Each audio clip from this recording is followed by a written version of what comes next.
సిద్దిపేటపై ప్రత్యేక దృష్టి పెడతామని మంత్రి వివేక వెంకటస్వామి అన్నారు.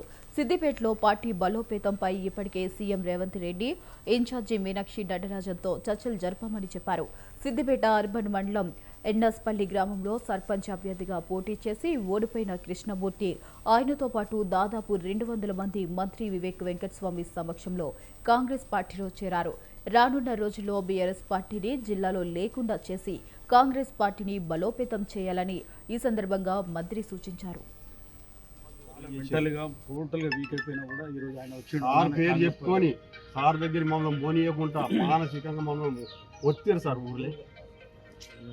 మీ అందరికీ సార్ అండగా ఉంటాడు.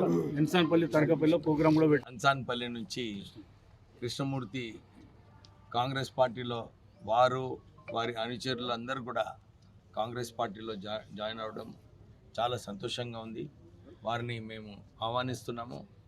ఇప్పుడే హరికృష్ణ గారు చెప్పినట్టు సిద్దిపేటని కూడా కాంగ్రెస్ కంచుకోట చేసుకునే అవసరం ఉంది. అందరం కూడా కలిసి గట్టిగా ప్రయత్నం చేసి పార్టీని బలోపేతం చేసే చాలా అవసరం ఉంది.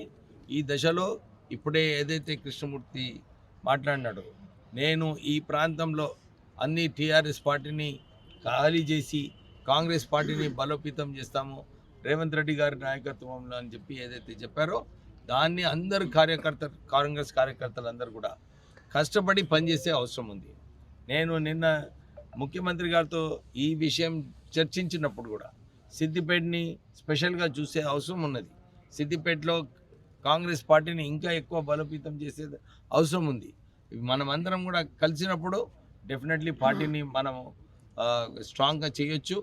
ఈ రేవంత్ రెడ్డి గారికి ఏదైతే ఆలోచన ఉందో, మహేష్ కుమార్ గౌడ్ గారు వాళ్ళందరూ మొన్న మీనాక్షి నటరాజన్ గారితో కూడా మాట్లాడినప్పుడు ఇదే చెప్పారు. సిద్దిపేటలో కాన్సన్ట్రేట్ చేయాలి, సిద్దిపేట డిస్ట్రిక్ట్లో చేసి మన పార్టీని అక్కడ నంబర్ 1 స్థాయిలో తీసుకొచ్చే బాధ్యత అందరిపైన ఉందని చెప్పి వారు కూడా మనకు సూచన ఇవ్వడం జరిగింది. ఎన్సాన్పల్లి నుంచి కృష్ణమూర్తి కాంగ్రెస్ పార్టీలో